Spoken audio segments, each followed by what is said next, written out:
जयंत पाटलांनी अनेकांच्या जमिनी लाटल्या. टू द पॉइंट मधून जयंत पाटलांवर गोपीचंद पडळकरांचा आरोपांचा बॉम्ब. मुख्यमंत्र्यांकडे तक्रार करण्याचाही दिला इशारा. सांगलीतील साखर कारखाने जयंत पाटलांनी हडपले. टू द पॉइंट मधील कार्यक्रमातून पडळकरांचा जयंत पाटलांवर खळबळजनक आरोप.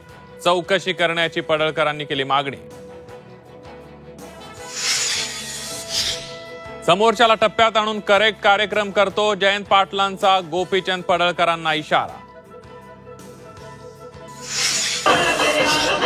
दिवाळीपूर्वी शेतकऱ्यांच्या खात्यात 1 लाख रुपये द्या, अन्यथा रस्त्यावर उतरू. उद्धव ठाकरेंचा संभाजीनगरमधील हंबरडा मोर्चातून सरकारला इशारा. मी आरशात बघतो, तुम्ही शेतकऱ्यांकडे बघा. मुख्यमंत्री देवेंद्र फडणवीसांच्या टीकेला उद्धव ठाकरेंचं उत्तर.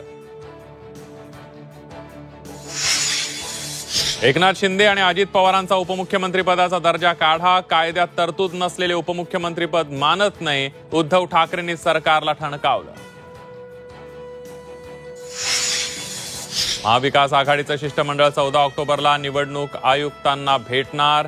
शिष्टमंडळासोबत शरद पवार, उद्धव ठाकरे, हर्षवर्धन सकपाळांसोबतच राज ठाकरे येणार असल्यानं राजकीय वर्तुळात चर्चांना उधाण.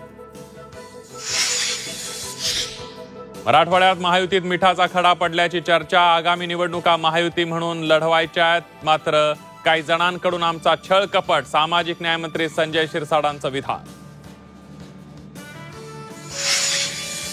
जैन मुनींकडून शांतीदूत जनकल्याण पार्टीची घोषणा. बीएमसी निवडणुकीत उमेदवार उभे करणार. पक्षाचं चिन्ह कबूतर.